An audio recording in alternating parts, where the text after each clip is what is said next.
nhưng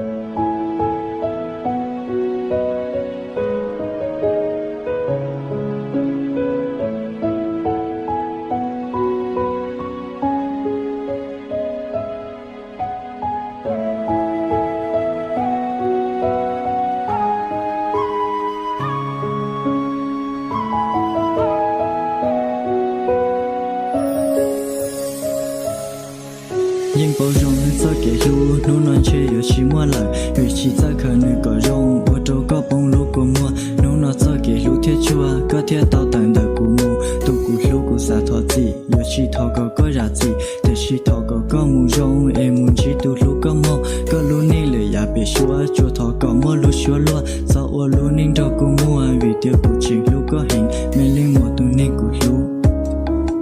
yo mua nụ ấy có một bi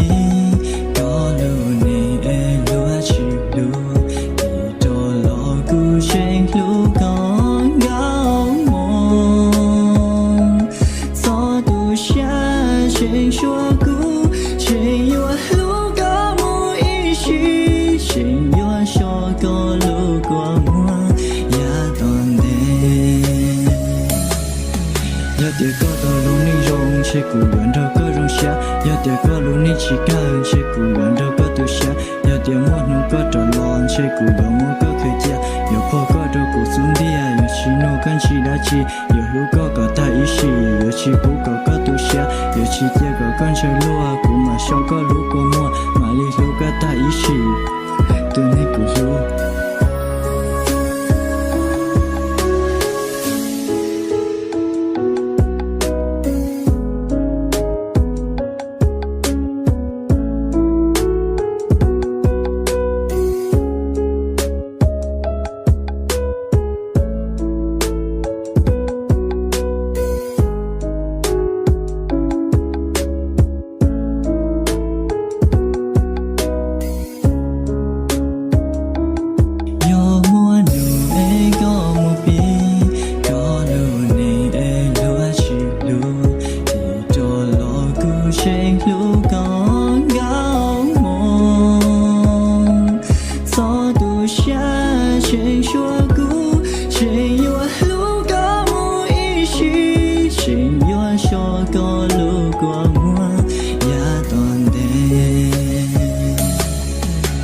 Tiền mua có xứ mò, giờ tụi nhau học của lưu xa giờ ở theo một bề chơi tiền, lo của giờ lưu có lý nông giờ chỉ của cậu con chơi lúa, giờ chỉ chơi có bông của mua vì tiền có giờ cũng lưu xa, thế vì có giờ tụi của lưu vì của chuyện đơn đâu có hiện mê lên một tụi nên của lưu giờ một nỗi trở xin gì cho trong tiền của chuyện giờ có tụi của mong